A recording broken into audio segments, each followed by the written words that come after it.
So, J. Ruud, what lovable book are we talking about today? Well, Stacey Margaret Jones, I'll give you a hint. Captain Walton. I'll need more hints. Well, you shall have it.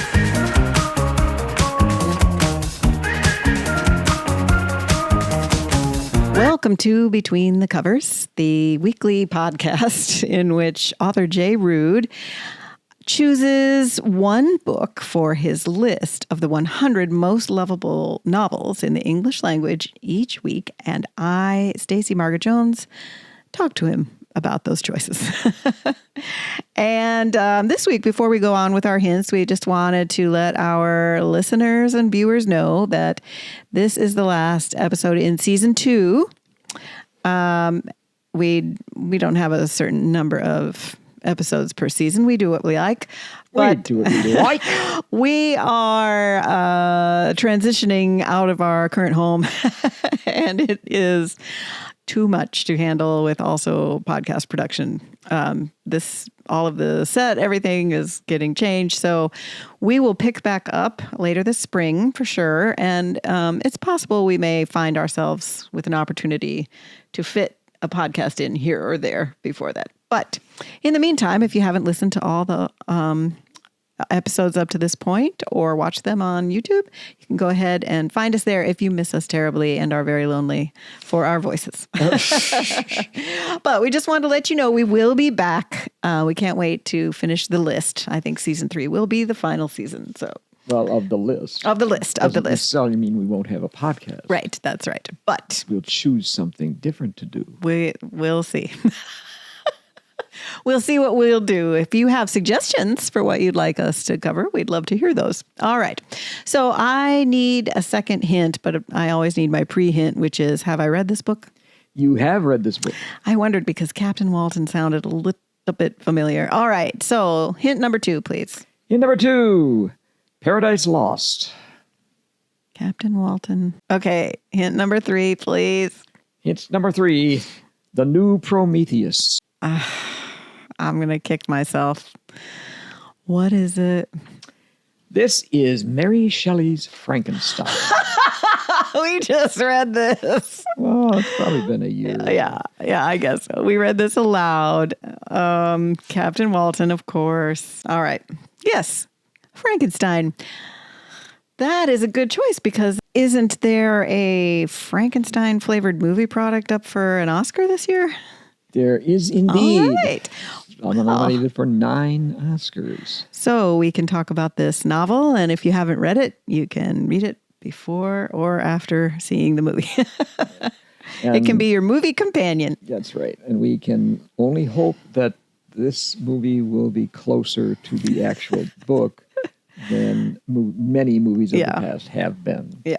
I think that's why a lot of people probably don't really know what is in actually Mary Shelley's Frankenstein, because if they maybe have seen a movie or a takeoff on it, or it's such a ubiquitous motif in our culture.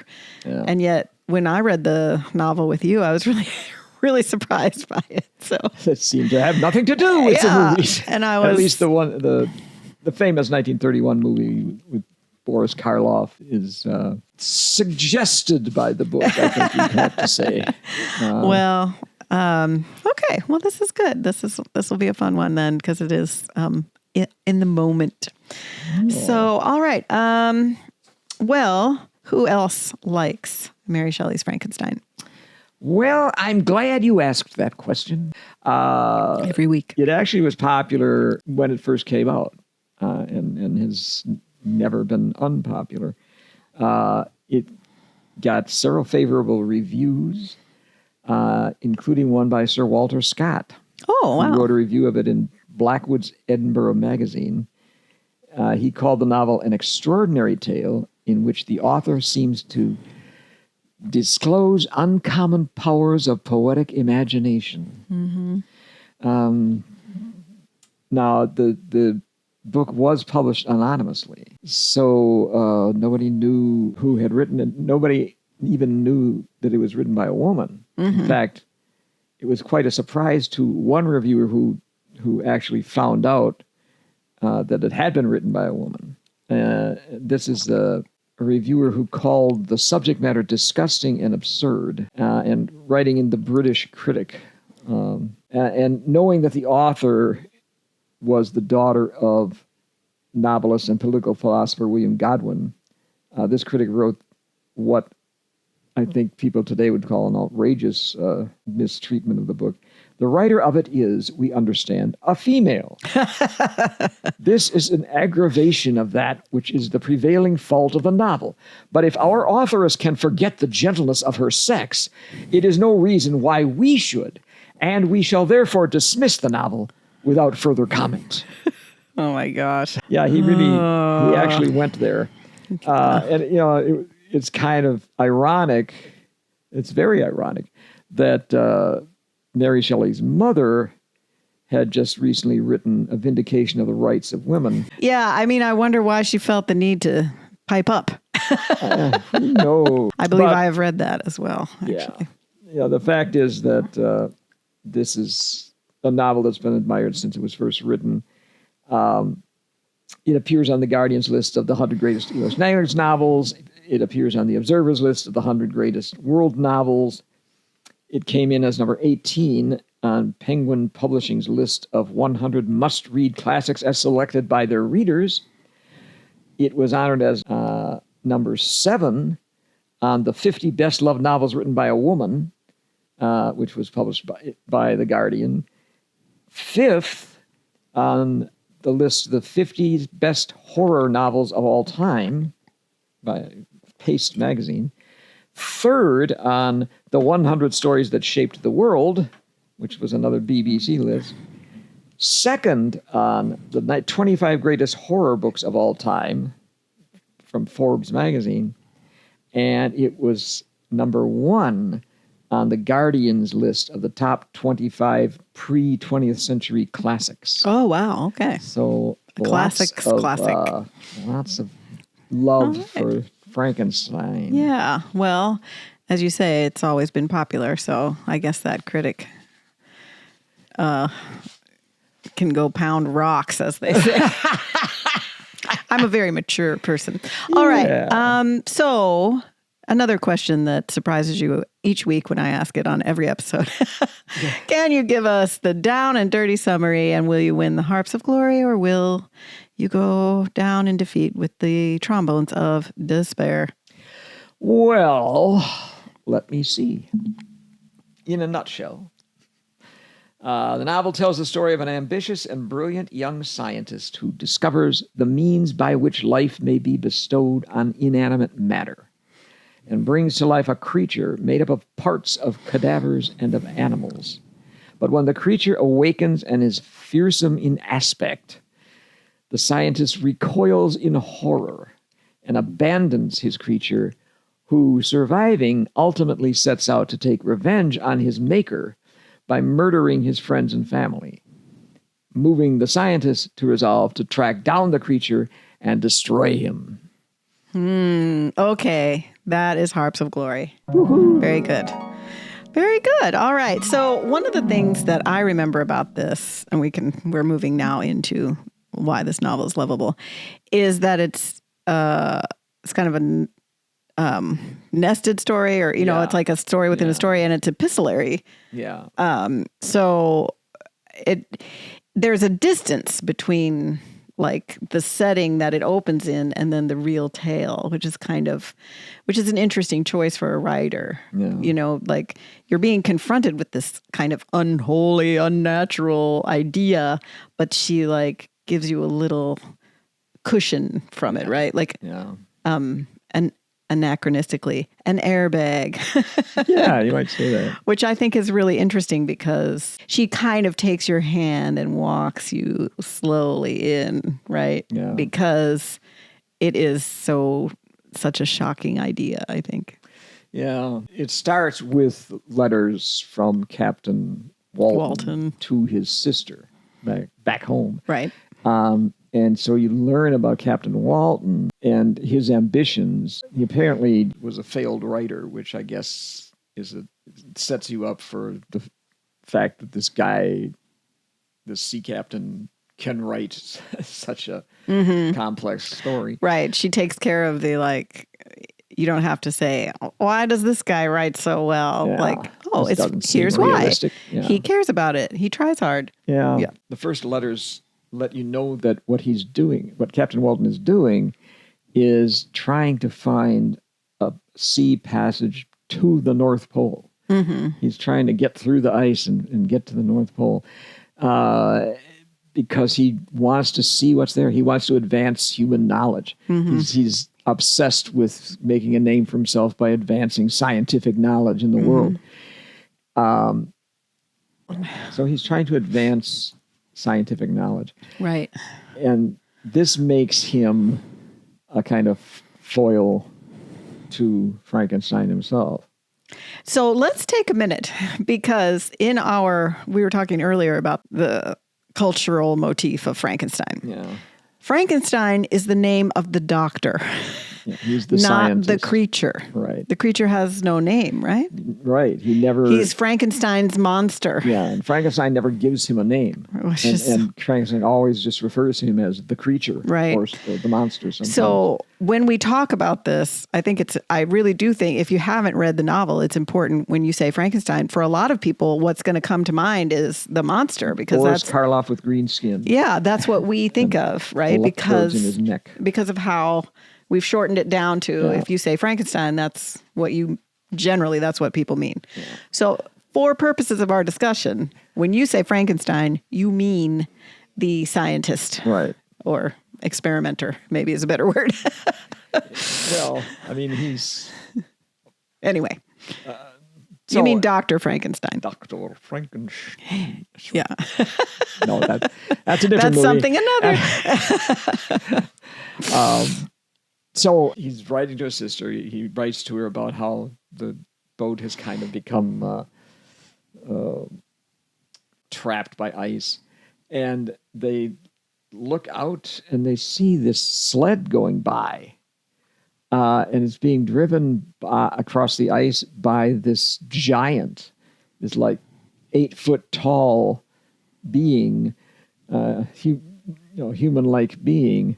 And they're like, what the heck was that? And then a little bit later, another sled goes by, but that one's driven by this man who seems like he's just about to die, and they rescue him and kind of bring him back to health. And then he finds a kind of kindred soul in Walton because of their ambitions to bring scientific knowledge to the world. So he unburdens himself. Yeah. And so then like he can talk to him. So then the story is being told by Walton. So you have this, the letters. Yeah. Right. So in his letters, he's telling his sister the things that Frankenstein told him. Right. Frankenstein talks about this desire he's had to learn the secret of life, and how to bring life to inanimate matter. And he works on it, and he finally becomes successful. Mary Shelley doesn't give you a lot of details about the recipe. And that is one of the things. I remember when we read it, I was teaching creative writing then. And I was talking to my students about how she didn't get bogged down in how to write something that she didn't know how to write a kind of like plausible formula for, or, how to, or then he did this and then he found, she didn't invent the flux capacitor, or, she just skipped it. And I thought, this is brilliant. Like it's your book. Don't get bogged down in the how to. No, if you don't care about it, the writer or the reader doesn't care about it. And that's not the point of the book anyway. No. So she just skips it. Like, it's not important. There's an implication that electricity has something to do with it. But that's more than you need to know. And Frankenstein has read all of the books on biology and on chemistry. And so those are the things that, he knows a lot more about biology and chemistry than I do, says Mary Shelley. So he applied them to right to the problem. So I just think that's wonderful. And I think that's also shows that the author knows what the book is about, and she is not getting distracted by what it isn't about. Yeah. Right. I mean, it is science fiction, I guess. Yeah. Really reminds me, though, of Gothic tales. I mean, it predates Denison, but Denison's Gothic tales were what I read first. And it really reminded me of that because Denison's Gothic tales also are a tale within a tale. And you have to, at each stage, assess who's telling this. What are they trying to, what's their agenda, right? Everything, it's getting filtered, right? And Denison's probably basing that kind of structure on Mary Shelley. Yeah, right. I mean, she was incredibly well read and I'm sure would have read that. But when we were reading it, it just really reminded me of those Gothic tales because there's something kind of looming, scary, just beyond, just beyond where you are. There's something out there and you don't understand it. And as I said, you also have to deal with the reliability of who is talking to you and what is it they want out of, what do they want you to think about what they're telling you. Yeah. So it reminded me a lot of that. I enjoyed it that way. It actually even reminds you a little of Turn of the Screw. Yes. Because there's a very unreliable narrator there who's telling you this horror story. Yeah, I mean, since I enjoyed it, it reminded me more of Denison than Henry James. Okay, then. But also, it's written by a woman as well, so that's it's true. The kind of that sensibility, maybe. Gothic horror was actually very popular at the time. It had become popular. When did it come out again? In the late 18th century, you start to get novels like the Murders of Udolpho. Mm-hmm. And it was popular enough in those first decades of the 19th century that even Jane Austen got kind of... Her Northanger Abbey is a kind of Gothic story, only it's almost a parody of a Gothic story. But that seems to be where this comes. Well, this comes from Lord Byron's challenge, actually. Right. Well, yeah, and I think that it's worthwhile to talk a little bit about her set because she wasn't just, sitting alone in a room. Like she was with other writers and creators and they were thinking about and talking about things and, these motifs were on their minds and... Yeah. It was, she was with her new, not quite husband, because he was already married to somebody else, Percy Shelley, the great romantic poet. Mm-hmm. And he had eloped with her to the continent where they were staying with his good buddy, Lord Byron, the other great. He had eloped with Mary Shelley. Yeah. Okay. And then there were a few others there. Byron had this challenge that how to pass the night. Everybody had to come up with a horror story. Yeah. And she came up with this one, and then it was so well received that she kind of turned it into a novel. Right. Which she was 18 years old. I know. It's just insane to write a novel like that we're still thinking about. And that, like I said, even if you don't know the novel, you know Frankenstein, the image comes to mind, right? You understand the idea that it was a person made by a person, right? Yeah. That is just... Well, that also reminds me of Denison because I think she used to do something like that at dinner parties where people would give her the first line of a story and she would tell a story. So it sounds like she was really influenced by their kind of literary set, right? Yeah. Interesting. Yeah. So she comes up with this, and obviously in turning it into a novel makes it much more complex, I'm sure, than the original story she made up that night. But it obviously then sparked something for her that she wanted to explore. Yeah. But that is what I think is what I really did like about the novel was that, I'm not a big reader of science fiction. But like I said, it reminded me more of a Gothic story. And because it really does deal with, that Dr. Frankenstein is just such a jackass. Well, he is, and that's He's a horrible person. Yeah, because when he has actually created the creature, when it comes to life, he's like horrified, and he just runs away. Yeah. No consequences, no responsibility, no like, oh my gosh, what have I done? I made this. I have to take care of him now because I created him. Yeah. Nope, bye, ciao. Yeah, and then he's like, he goes back to the laboratory, and the creature's gone after I don't know how long that he's been gone from the lab, but it's been hours anyway, and the creature's gone, and he never really thinks of him again. He's like, oh, phew, dodged a bullet. Yeah, glad he's gone. So he goes on to start studying other things. I think he becomes a linguist at another Swiss university, and until after a couple of years, I think it is, he gets a letter from his father telling him that his young brother has been murdered, and he goes back to Geneva, which is where their home was. Yeah. And when he gets near Geneva, he sees this giant man from a distance, and he realizes, oh, that's the creature that I made who just killed my brother. Right. So there were consequences. It turns out there but were. other people had to pay them. Yeah. Not just his brother, because his brother's nurse, his brother's just a young pup, she gets blamed for the murder. Right. In fact, she's kind of framed for the murder, and it seems to have been part of the creature's idea. So Frankenstein actually meets with the creature on a mountain near Geneva, and they have a little tete-a-tete.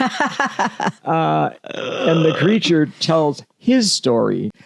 So it's another story within a story within the story. Yeah, you've got Mary Shelley telling the story of Walton, telling the story of Frankenstein, telling the story of the creature. And they all have their own way of presenting the story that's been presented to them. Yeah. Yeah, it's really interesting. And the creature is talking, very literate English. And so you wonder, how did he learn that? And he tells the whole story of how he actually wanted to be liked by people, but anytime anybody saw him, they screamed and ran away. His appearance scares people, and so he's constantly confronted by people's disgust and horror. So he can't be among people, even though he is a created person, and people are social animals, right? Yeah. So he's constantly rejected, and painfully so. And he tells about several months, I guess, that he found a house that had kind of an attached room where apparently nobody went. It's like a garage or something outside. I mean, not a garage, but a sort of outbuilding, but there was a window into the house. Yeah. And he stayed in this outbuilding. Lean-to. Yeah. And got to know this family. And there's a whole story about the family. Yeah, it's so that's within his story. Yeah, exactly. There's telling that story while Frankenstein's telling his story, while Alton's telling that story. But he gets to really love this family. Yes. And even though, they're completely separated, and he learns English eventually by hearing them speak it and by reading, because he figures out these marks that they make. Yeah, he teaches himself to read. Yeah, and he teaches himself to read 3 books. He finds 3 books in a sack. One of them is Plutarch's Lives. One of them is Goethe's Sorrows of Young Werther. And he loves both of these books. He loves, the nobility in Plutarch's Lives. Mm-hmm. He loves the kind of emotional intensity and romanticism of Werther. And the other book is Paradise Lost. Oh, okay, there. That was my hint. Really gets into. Yeah. And the grandfather in this house is Blind. blind, yeah. And he thinks, okay, if I go in and talk to him while everybody else is gone, maybe we can kind of have a relationship and blah, blah, blah. But, and he's doing all right with the old man. But then his family comes back, and when they see him, they're like, ah! Yeah. And chase him out. And that kind of... That's the breaking point for him. Yeah. Because he's so invested. Yeah. So he doesn't think he can ever have a human relationship. Right. Well, we don't want to completely ruin it for everybody. So. Well, no, but the main point from that is that he decides he wants Frankenstein to make him a wife. Yes, and that is what he's like threatening him, like, make me a wife or... Yeah, well, I mean, first he asks it nicely. Right. You know? I mean, basically he says, you created me, and then you left me, but you created me to be a lonely person, a person who's completely alone, even though I have this desire to have a relationship. Because I am a person. Yeah. So if you make me someone like myself, I could be happy. Like myself, yeah. And he promises, like, I will go out of all human society. We'll go live by ourselves somewhere where no one will ever see us. But then if you don't, I will have revenge on you. I will be the monster you think I am. Yeah, pretty much. Well, let's not ruin the whole thing. But this is where Paradise Lost comes in, particularly because he is basically Adam. Yeah. Who's been created without a mate, you know, and as Adam in Paradise Lost names all the animals and stuff, and then says, you know, I don't see anybody like myself here. Right. So the monster asks of Frankenstein what Adam asks of God, and he does get that promise. Well, yeah, and you know, I can't help but think about it's a gothic horror. You can read it along those lines. You can read it like, okay, what happens then? What happens then? What happens then? What would I do? How does this, how does that work, etc. But especially now, living with artificial intelligence and every new generation of AI and what AI is, the impact it's having on society, and nobody seems to be responsible for it, right? And like, we can't stop it. That would be, I don't know what to do. It reminds me of Frankenstein, where Frankenstein, the name that we've given the creature, is actually the name of the doctor who wrought this on the world, right? Yeah. And which is a kind of irony because, in fact, the real monster in the book is Dr. Frankenstein. Absolutely, because the creature is a victim. Yeah. And it just makes you think about how often men create things and then are like, oh, it's not, let's see what happens. Oh, who did that? Yeah. And then it's in the world and all these terrible things are happening when all you would have had to do is be responsible for it. Say, oh, I have made this person. I'm going to take care of this person. I mean, when women have babies, they are expected to take care of the babies, right? Yeah. It doesn't mean that they always do it perfectly, but society expects women more than men to take care of the babies, right? This guy made a person and absolved himself, went off, and I think you could apply this Dr. Frankenstein metaphor or analogy or allegory. I wouldn't say it's an allegory. To probably any time in society, because we're always like coming up with stuff, right? Yeah. We're always advancing and innovating, right? Yeah. But we're innovating beyond our ability, right? Well, yeah, we're innovating. We're ahead of our own psyches. Yeah, without completely thinking through what the consequences will be of having created this. Exactly. It's just like, we have to try. We just have to do it. We know we can do it. Yeah. It doesn't seem likely. I by comparison, but this is written in an age when scientific knowledge is advancing and industrialization is starting. Well, the two main storytellers are scientists. Yeah, yeah. And so it's a kind of warning to scientists, too, right? Particularly that just because you can do something doesn't mean you should do it. Yeah. And if you are going to do it mindful that the consequences are yours. Yeah. You have a responsibility. Yeah. Like, I mean, even, with our iPhones and screens and social media platforms, our brains are so much older in terms of how they function, right? Mm. And, if you get a diss on, Facebook, it still feels to you like you're standing in the cave and they're telling you can't live in the cave anymore, which actually means you'll probably die. I mean, that's why we feel so bad when we're criticized by our friends, because it goes back to this, our psychology has not evolved to what we are actually using and doing. Mm. I mean, that's that whole field of evolutionary psychology. And so what I love about this novel is that she wrote it, I guess, beginning of industrial age. Yeah, I'd say that. So she's looking around, she's seeing that things are changing, people want things to change, right? They have these ideas. And she comes up with a scenario in which he could do it, but he shouldn't have done it. Or having done it, he should have taken responsibility. Yes, and stood up for it. Yeah.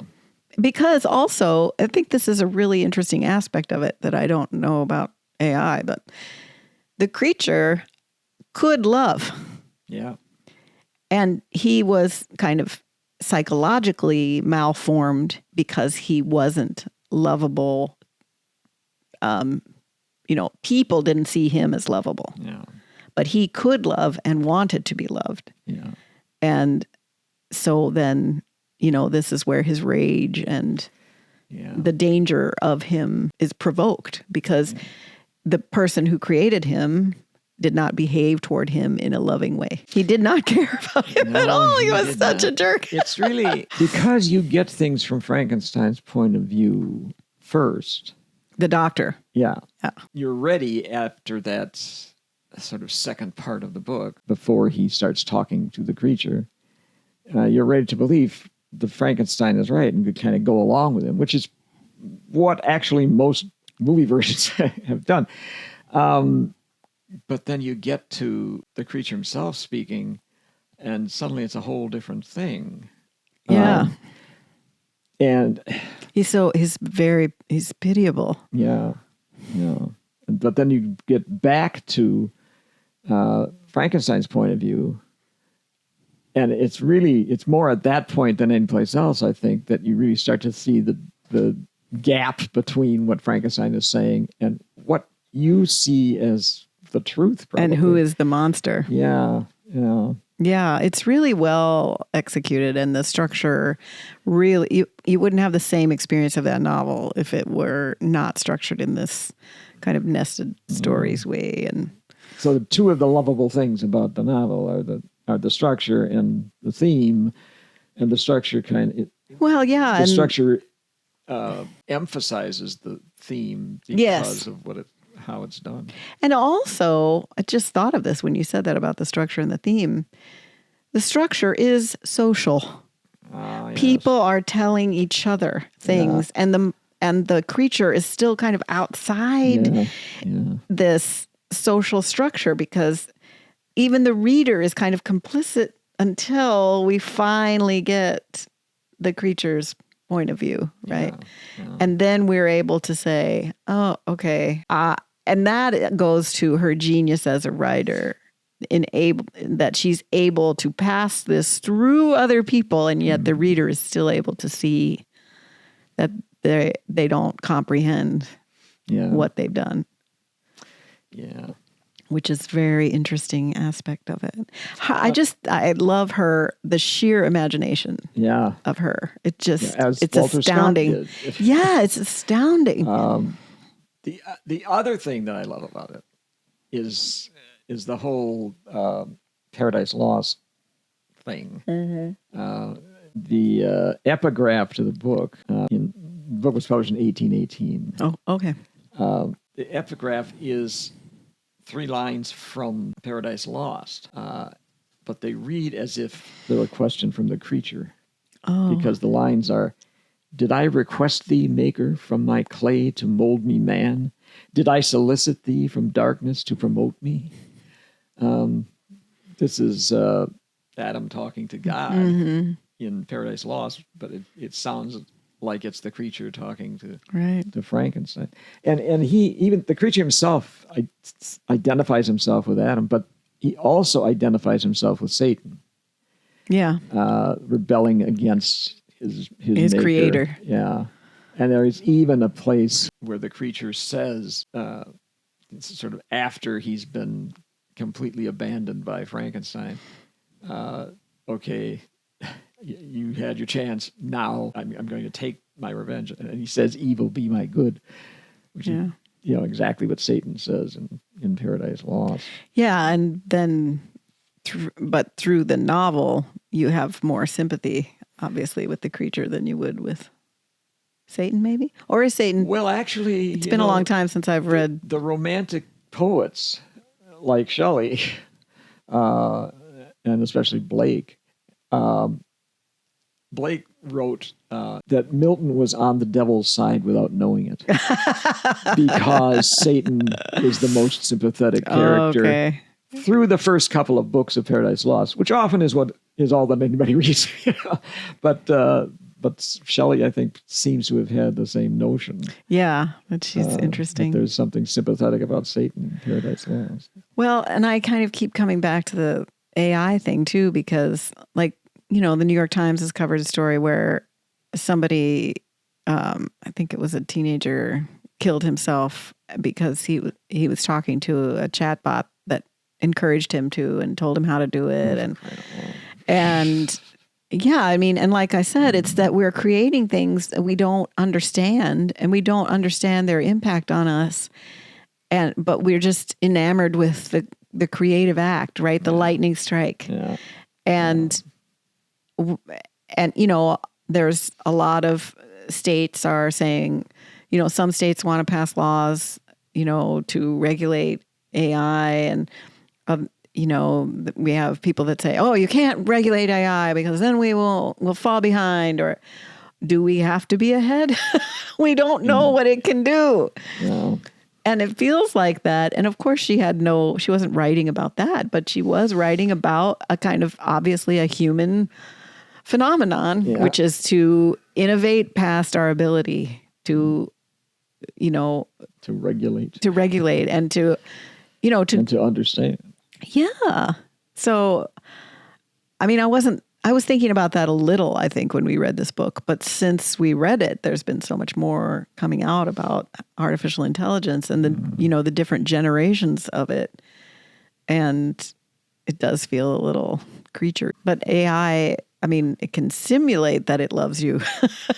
I don't know if it's that sentient yet, but maybe it is by now. I mean, I don't know. So it's such an appropriate, what I love about this novel is that it's the reason it's probably stays popular is that it's always timely. Yeah.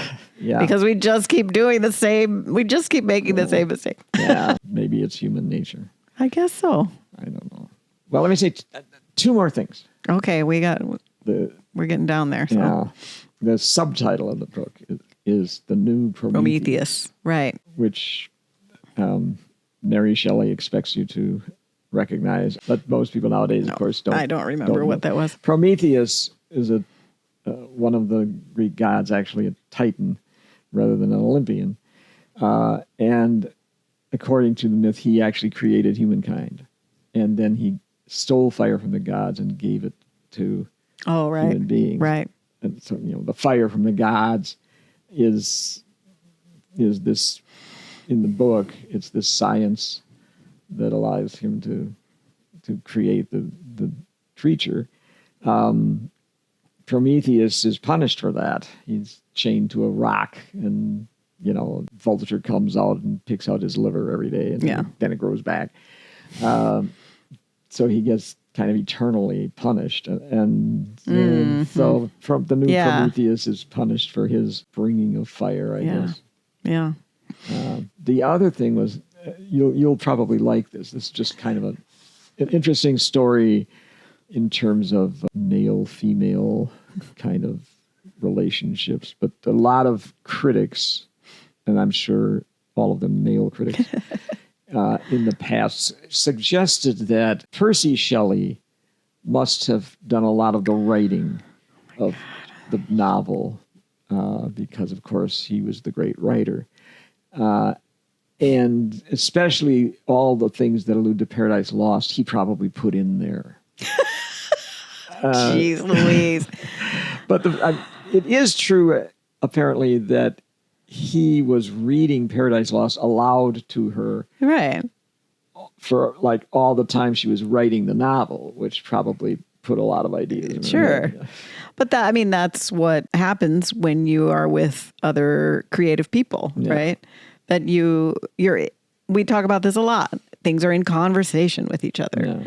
And of course geez Louise.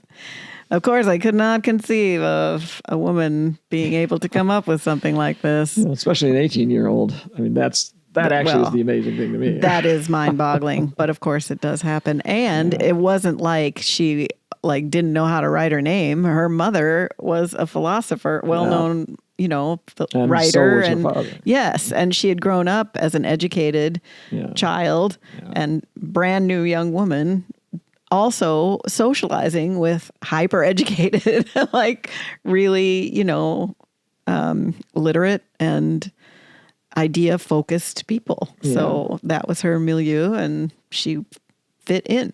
So, So anyway, bleh. All right. There we are. All right. So why might someone not like this novel? Well, they might be expecting the Boris Karloff version. Or like, what is this? This isn't Frankenstein. Or it's not the Frankenstein I know. Yeah, and how did he make the monster and blood and gore and Or what's all this Paradise Lost stuff? Well, and the letter, the epistolary thing, and the story within the story. Sometimes people might not think it's fast enough or something, but it's kind of old fashioned. Yeah, but well, then they're missing out. That's true. All right. Well, where are you going to rank this in our final episode of season 2? I am putting this at number 19. Oh, very high. Ooh. Yeah, I love it. Right after David Copperfield. Oh, interesting. And right before Prayer for Owen Meany. Oh. I like the idea of Frankenstein and Prayer for Owen Meany together. That's an interesting conversation there. Yeah. Awesome. All right. Well, good job. That was fun. Okay. That was a fun one to talk about. Well, is it time now for Chaos Reader? Well, I was really hoping I would be finished with Ford by the time we got here, but I am not, because we are moving and we've been in a play and I have 3 simultaneous work projects. So I'm still reading Ford. I'm still really enjoying it. I do want to mention a kind of wrinkle in it. That is that, I just said that, Gerald Ford, whatever the subtitle is, Principled Life or something like that, by, I think, James Cannon. Well, James Cannon was in the Ford administration. So, because he does have a positive view, and obviously a lot of biographers take a positive view of their subject because that they want to write about him, right? Not always. Sometimes they want to investigate somebody who's dastardly, but sometimes I'd be like, that's pretty unbiased there. Now I know why. Because James Cannon has entered the chat of the Ford administration now in the timeline. So he's in the room for a lot of the things. And he has his own experiences. And I do appreciate that he puts himself into the book. He doesn't elide the fact that he is part of this administration. And he came with Rockefeller into the administration. He was a Rockefeller staffer. So the first time he mentions this, he says, in the room were so-and-so, so-and-so, so-and-so, and me. And I was like, me? What? This is first person? What? It just took a turn. I was like, what is happening? And Rockefeller, for those who don't know, who were born sometime after 1976, Nelson Rockefeller was Ford's chosen vice president. Because Ford had been the chosen vice president after Agnew was left in disgrace. Yeah. So you had president and vice president, neither of whom was ever elected to the office they were serving. Yes. So it was very interesting. And so I have a positive view of Ford from this novel, or from this.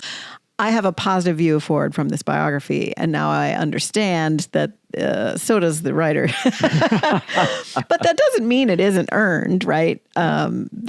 And he said, he was quick to make decisions. He took responsibility. Speaking of the theme of the podcast, for his decisions, he said if he had a weakness, it was that he was not the best communicator, because I've talked about this before when I've talked about the book, is that he pardoned Nixon, but he wasn't as able as he probably needed to be in explaining the benefits to the country on the pardon, right?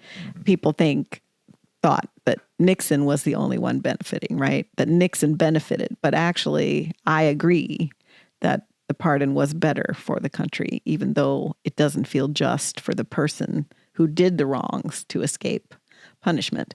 But the country was punished.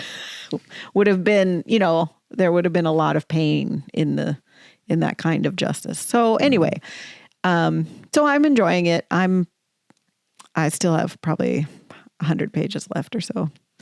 So, but it's good. By the time we come back after our break, friends, if I am not done with it by then, somebody needs to have a come to Jesus with me about how I spend my free time. All right. So thank you for listening and watching. And if you have time in the interim, if you would like to go over and subscribe to our YouTube channel and follow us on all your favorite podcatcher machines, we would really appreciate it, because it's just us, and we're just out here speaking into the void, and we really do enjoy the podcast. We love hearing from you, and we will see you, not next week, but we will see you again soon for Between the Covers.